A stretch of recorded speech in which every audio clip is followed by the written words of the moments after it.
Hello, my dear champions. I welcome you to yet another learning bite of this series. And today we have got an interesting topic, which is influencing without authority. Now, in everyday life of ours, there's continuous influencing that goes on. Like we are influencing in our workplaces, at our home, in our social circles, for small and big things. But influencing becomes a real challenge when it has to be done without authority. So we are not authorized to really influence people, or we don't have ample authority per se, but yet we have to influence them. And this session of today is all about understanding how we can excel in influencing people without authority. Let's begin by understanding the importance of influencing without authority. Now, this phrase, influencing without authority, is somewhat of a hot button in today's business world.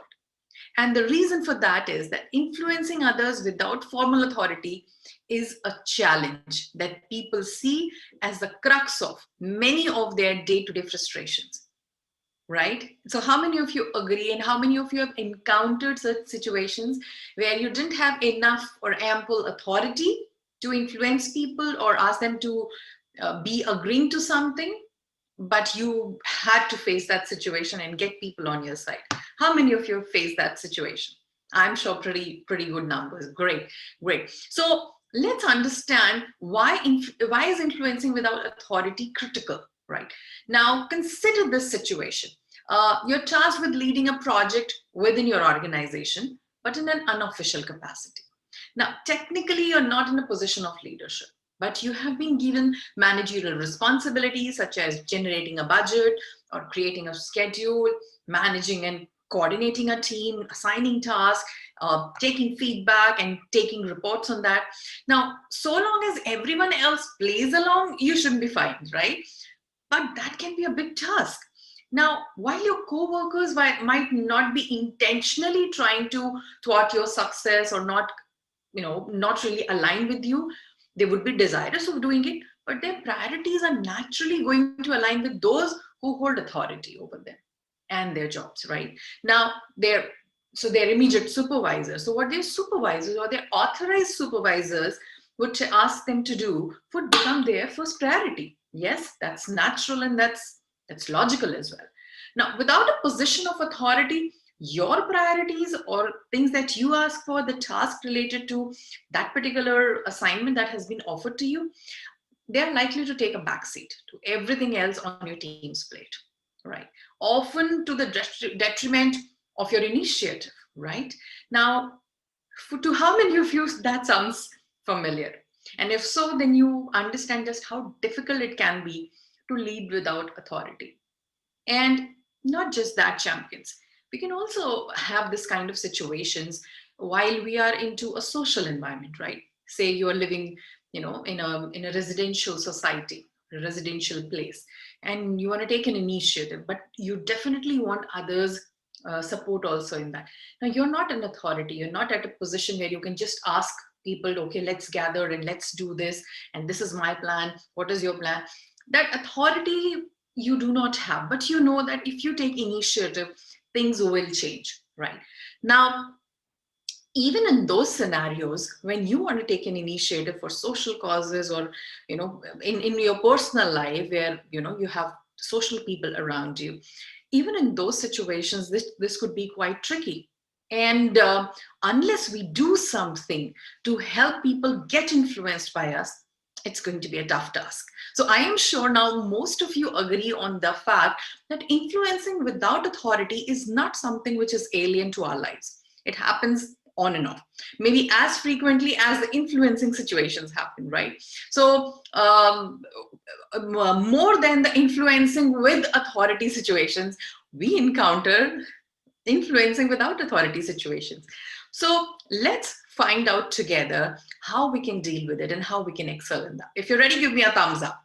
All right, awesome. Now, Rob Lino says, each day you are leading by example. Whether you realize it or not, or whether it's positive or negative, you are influencing those around you. And I truly believe in that. And I'm sure you also believe in that, right?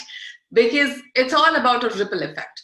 And influencing is what is another form of inspiring, right? So there are influencing acts that we do. We use some techniques, we use some strategies, we use some conversation styles to influence people. But there's a lot of influencing that goes non-verbally.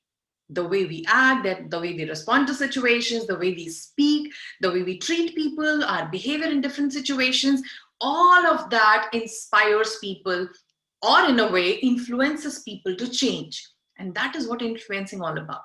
And therefore, when we are, what is important to understand here is, when we are excelling or when we are confident of handling situations where influencing without authorities are involved, and if we are excelling in that, then the people around us, our team members, our family members, people who get inspired by us, they also learn this skill. And this is such a critical skill these days. Because, like we discussed, more than the situations you will get to influence with the authority, there are larger situations and more number of situations to influence people without authority. So let's together learn now, not just for ourselves, but for people around us, so that we all can excel. If you're ready, give me a thumbs up. Great, awesome. Now, let us now together understand the 3Ds to influence without authority. And here goes the first one, with this magnificent personality. Now, this is Kiran Majumdar-Shaw. She's the chairperson and managing director of Biocon Limited. It's a biotechnology company based out of Bangalore. Now, Biocon Limited develops enzymes for use in the brewing, food packaging, and textile industries.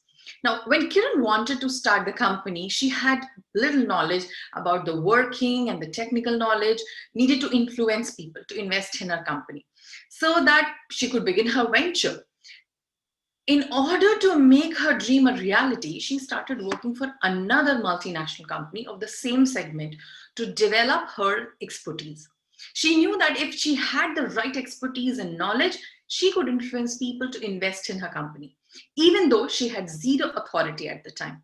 Today, she is a billionaire and one of the leading entrepreneurs of the world, which brings us to our first learning of this segment, which is develop your expertise. Expertise is a powerful influencing factor.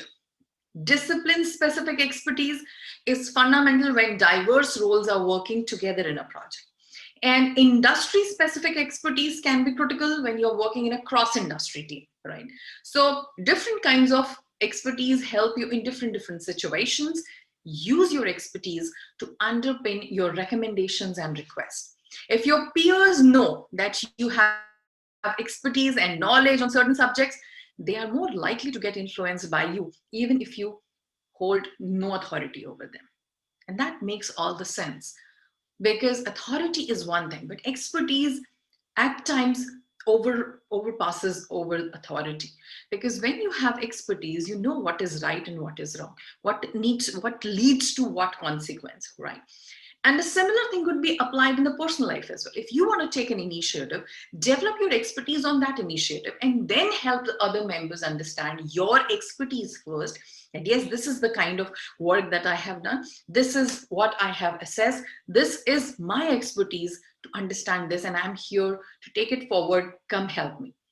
And this is one critical act that can really, really help you solve these help you handle these situations, not just on the work front, but in your personal life for social causes, etc. Make sense?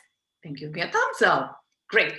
Now, it's important for us to understand that true intuitive expertise is learned from prolonged experience with good feedback on mistakes. And that's how expertise happens. It's not just you do a course and you have the knowledge. No, knowledge is a different thing. It's all about, knowledge is just a structured kind of information you have within you, you've stored within you and you've learned.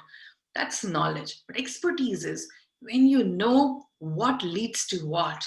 You have developed that insight, you have developed that vision, you have developed that kind of knowledge where you know, and that only comes when you practice it, when you get a feedback about what you do and what it leads to. And therefore, that kind of expertise always makes people to believe in your decisions, in your initiatives, in your forecasts, and they believe you more.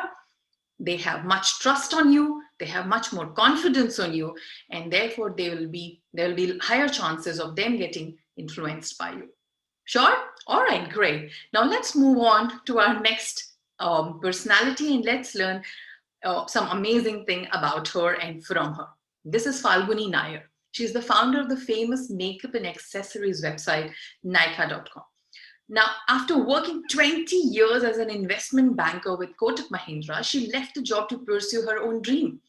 In 2012, she started company Nykaa, which sells online cosmetics and wellness products. Today, the company has become a famous brand among Indian women. The company offers more than 850 brands and has introduced 35 physical stores as well. How did she do that? That's the question. Well, when she wanted people to trust her and her dreams after leaving the job, she made sure that she uses her PR, PR, the public relations that she had developed over the years. Now, she had managed to develop great relationships with everyone who worked with her over the years. When it came to making Nykaa a reality, she was able to get many people on board, although she had no authority or power over them. She could just influence them with her idea, with her vision, and the trust that she had developed. Because all that she had at that time was her good relationship that she had developed over the years. And it surpassed the authority that wasn't there at all, right? This brings us, champions, to our second learning of the day, which is develop your relationships. Get to know people and form deeper connections and relationships. Now, this enables you to know what to expect, foresee reactions and attitudes, and prepare for objections rather than getting taken by surprise. Be prepared for it. Now, people who trust you will be much more willing to follow you. Deep, long-lasting relationships allow you to ask for occasional favors as well. You can take advantage of that. You can take benefit of that. And having strong relationships within your team will enable you to influence them without having to exert any power. And it keeps the balance in the team intact as all opinions are shared with mutual respect, because that is very, very important. And in today's world, most of us are aware, and all of you would agree, that our network is our net worth, right? The network that we have around us, the number of people and the kind of people that we are connected with defines how much of success or how much of growth I can see in my world, or growth I can see in my personal life and professional life. So my network is my net worth. And therefore, if you really want to build up the skill of influencing without authority, building up your network is the second key, right? So wherever you are, develop your relationships. The more relationship oriented you are, the more trust you are able to develop within the team.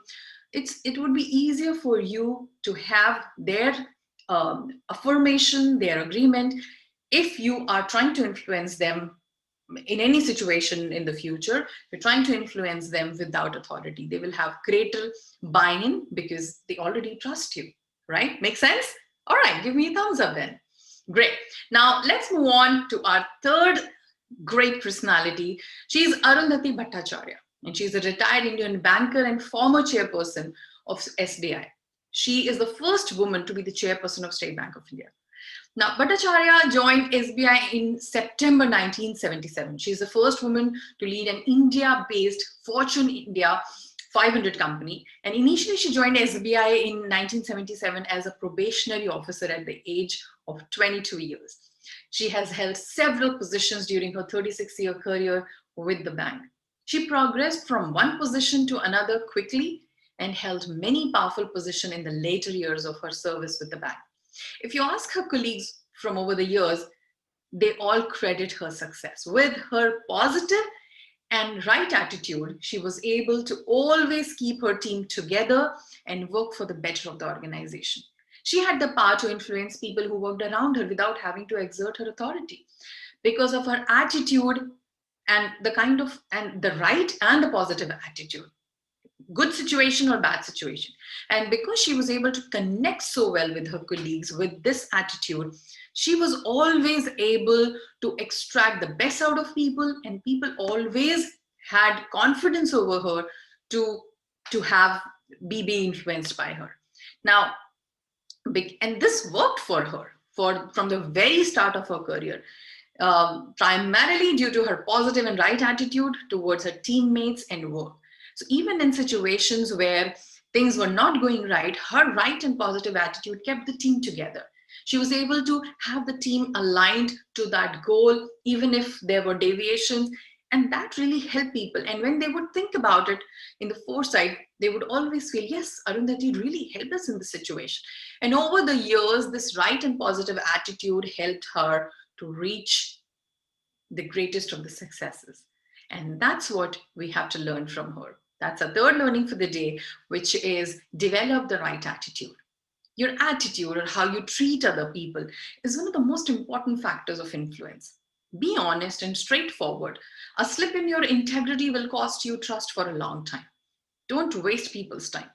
Be prepared, be organized, be committed, and communicate information in urgency, but not stress. That's so important. So, when you are trying to influence people or when you are trying to have the right kind of attitude, it's important for you to have a clear communication. And if you see that there is something urgent that has come up and has to be done, so communicate that information or that piece of knowledge that you have or that task, and communicate the urgency as well with the timeline, but do not pass on the stress. Now, this simple act of excluding the stress from the urgency creates a sea of difference for your team members, for your colleagues. Also, your tone of voice, your choice of words, acknowledgement of difficult situations can be your most powerful influence. And when people see these happening on an ongoing basis, they have higher chances of getting along with you when you are trying to influence them without any authority. And I am sure this makes a lot of sense, isn't it? Give me a thumbs up then. Great. And these three ideas, when they are practiced on an ongoing basis, they give you magical impacts. Now, when I say practice these ideas, it doesn't mean that these are new to you.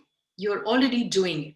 But now, after this session, you will be using and practicing these ideas in a new light, because now you are aware, you are now much more informed about the impact that these ideas can create for you, right?